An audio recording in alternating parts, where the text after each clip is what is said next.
नमस्कार, मी प्रणिता बोरसे. आपण पाहत आहात TV9 मराठी आणि बुलेटिनच्या सुरुवातीला महत्त्वाची बातमी आहे. मार्कडवाडीतील बॅलेट पेपरवरील मतदान प्रक्रिया तात्पुरती स्थगित करण्यात आली आहे. गावात जमावबंदी लागू करण्यात आली आहे. कायद्याचं उल्लंघन झाल्यास गुन्हा दाखल करणार असं पोलीस प्रशासनाकडून सांगण्यात आलंय. तर पोलिसांच्या दडपशाहीमुळे गाव दहशतीत असल्याचा आरोप उत्तम जानकरांनी केला आहे. भूमिका मांडतायत ते पाहणं देखील महत्त्वाचं ठरणार आहे. आपण पाहतो या ठिकाणी उत्तम जानकर हे ग्रामस्थांशी चर्चा करण्यासाठी आलेले आहेत. जानकर साहेब, काय दबाव आणला गेला का आपल्यावरती?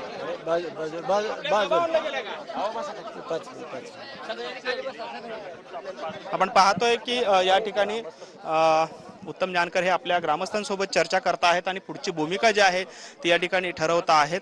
मात्र या भूमिका ठरवत असताना आपण पाहिलं की खरं तर पोलीस प्रशासनाकडून मोठ्या प्रमाणात दबाव आणल्याचा आरोप त्यांच्याकडून झालेला आपल्याला पाहायला मिळालेला होता आणि 5 मिनिटांची बैठक जी आहे ती या ठिकाणी उत्तम जानकर आणि पोलीस प्रशासनामध्ये झालेली पाहायला मिळाली. आणि त्यानंतर या ठिकाणी आपण पाहिलं की उत्तम जानकर यांनी काही वेळापूर्वी प्रतिक्रिया दिलेली आहे की आपण अशा पद्धतीची प्रक्रिया जी आहे ती यातून माघार घेतोय आणि न्यायालयीन पद्धतीने आमचा जो लढा आहे तो सुरूच ठेवणार असल्याचं त्यांनी सांगितलेलं आहे. त्यामुळे एकंदरीतच उत्तम जानकर यांची भूमिका जी आहे ती नक्की काय आहे, ग्रामस्थांशी ते काय चर्चा करतायत हे पाहणं देखील महत्त्वाचं आहे. कारण त्यांनी काही वेळापूर्वीच माध्यमांना प्रतिक्रिया दिली की आम्ही यातून प्रक्रियेतून काही वेळासाठी माघार घेतोय आणि एकंदरीतच आपली भूमिका जी आहे ती आम्ही या ठिकाणी मांडू आणि ग्रामस्थांशी चर्चा करता आहेत आणि भूमिका मांडता आहेत.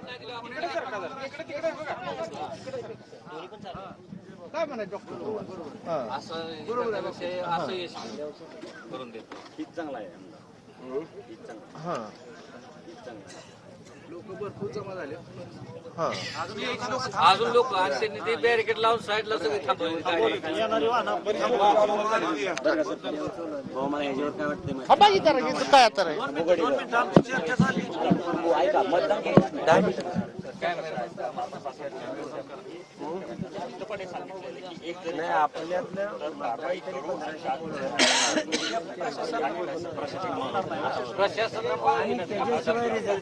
पण आता पेट दुसरं आपण 10-20 मतं टाकली पेट्या उचलून तर आपल्याला मग आता त्यांना अडवावं लागलं. मी आहे त्यांच्या विरोधात हे करणं, अडवणं, मग त्यांनी काट्या हाणल्या तर आपण काय करणं, मग आपल्याला पुढची स्टेप घ्यावं लागेल.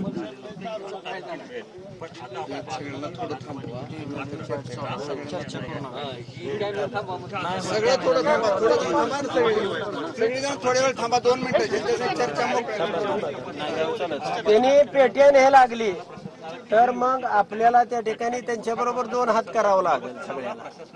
मी आहे सोबत, नाही असं 2 मिनिटं थांबा ना तुम्ही थांबा सगळेजण 2 मिनिटं हो सर थांबा ना 2 मिनिटं थांबा सगळी थांबा 2 मिनिटं आणि 2 मिनिटं थांबा सगळे. पेट्या नेताना किंवा ही झटापटी होताना पुन्हा लोक मताला येणार का?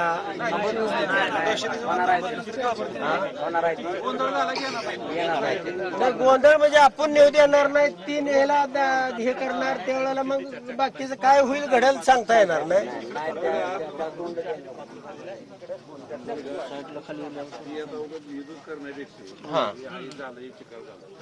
बरोबर आहे.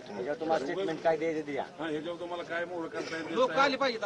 ती लोक तयार आहेत. सगळं गाव पूर्ण आहे. ही काय बोगस मतदार नाही, ओरिजिनल आहे. आता कसं आहे त्यावेळेला ते आपण 10-20 मतं 5-50 मतं अशी एवढी टाकेपर्यंत ती पेट्या उचलायची. पेट्या उचलताना आपल्याला पुन्हा त्याला पेटीला हात लावू, त्याने लावला की आपण लावू देणार नाही.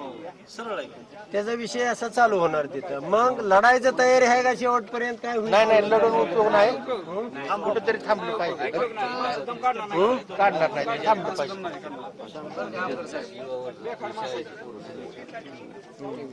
दुसरी गोष्ट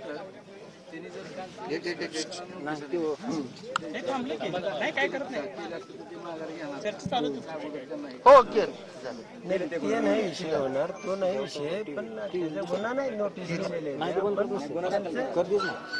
झटापट झाली तर लोक थांबणार थांबणार नाही, दम काढणार ती बाकीच झाले. ठीक आहे, मग आपण दुसऱ्या मार्गाने जाऊ, कायदेशीर मार्गाने जाऊ.